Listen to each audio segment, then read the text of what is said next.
The top job often comes with a top car. For the US president, it's a Cadillac known as the Beast. For the British Prime Minister, it's a Jaguar XJ Sentinel. And Germany's Chancellor goes for a BMW.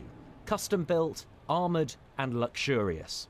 Perhaps not the words you'd use for the President of Uruguay's Rabble Rabble show, I got chat to them, I made them chat for it. Rabble Rabble, you don't know say the one and only National Rabble Danger, and on this platform we do things different. Rabblings, when a person go presidential, that mean nothing but the best, don't it? I said that for said this, being the president of a country or a company, wouldn't you say or believe that person living the best of life? Agree or disagree, let me know. Now, would you believe me if I tell you that the former president of Uruguay dubbed the poorest president in and out of office? Can you believe that? It is said 85% of his salary go to charity. But watch the twist now, Rabblings. This president got convicted in the past for robbing banks. Free this, sometime you have to walk the walk and talk the talk, don't it? He's the first president to legalize marijuana. Rabble Rabble, straight Rabblings, free this. It was a weekday in March 2010. Walter Labrus was working as usual in this popular bar in Montevideo's historic district when he saw an unexpected customer walking in.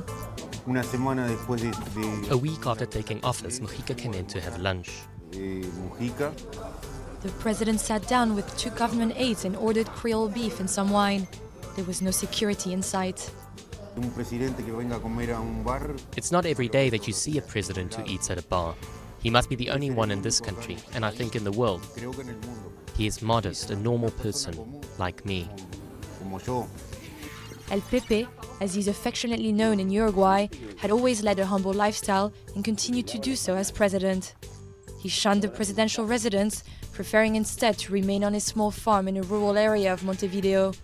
He never wears a tie, his car is a 1987 Volkswagen, and he donates 89% of his salary to charity, earning him the title of the world's poorest president.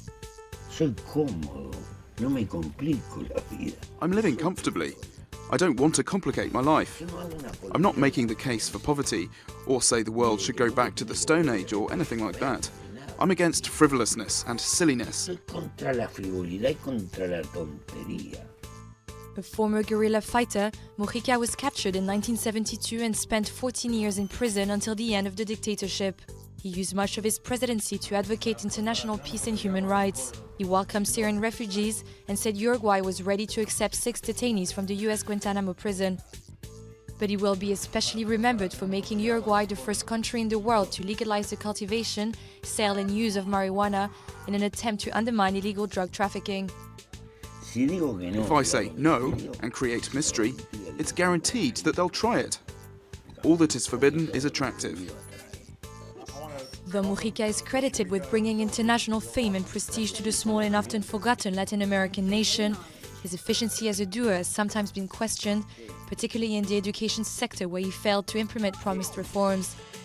His approval rate at the end of his mandate is 56%, lower than that of his predecessor Tabaré Vázquez.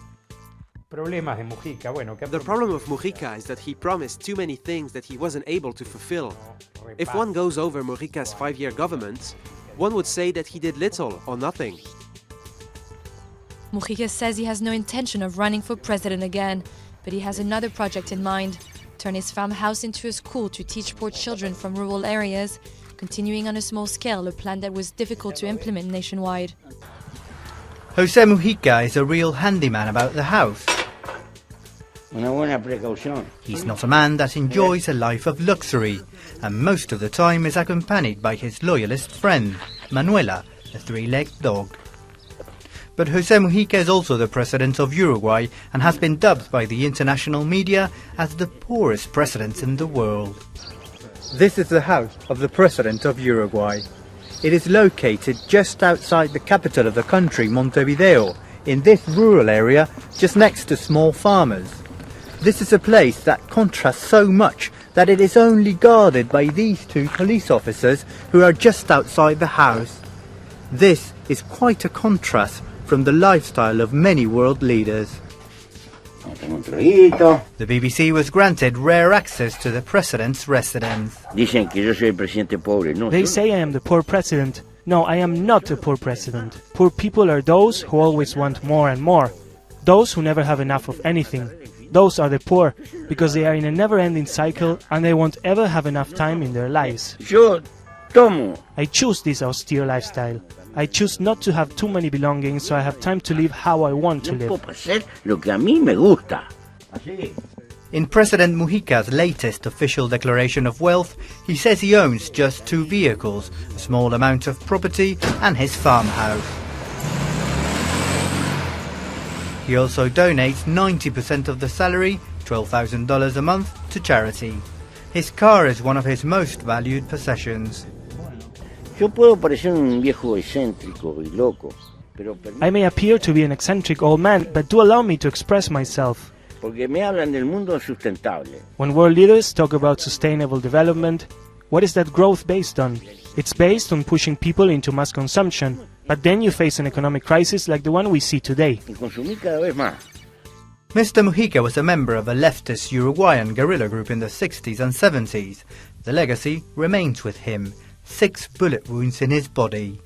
He also spent 14 years in prison, mostly in isolation. He had a landslide victory for the presidency more than 2 years ago. After half a term in power, he is now back in a bill to legalize the use of cannabis. So what do Uruguayans make of his lifestyle and government record? I don't like the way he expresses himself in public sometimes.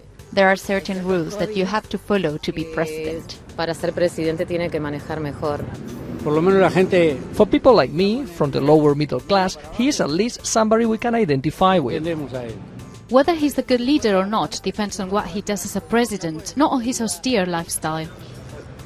Latest opinion polls show that his approval rating has fallen below 50% for the first time since he took power. The man he defeated in the 2010 election, former President Luis Lacalle, accuses him of wasting a favourable economic climate. If you look at the power he had and the potential he had, today, halfway through Mujica's term in office, we can say that his administration has not been as good as it should have been. But back at his farm, the president is happy to just tend to his garden and his crops. And despite his fall in popularity, he says he remains true to what he believes and hopes that perhaps one day other world leaders might follow his example. Vladimir Hernandez, BBC News, Montevideo.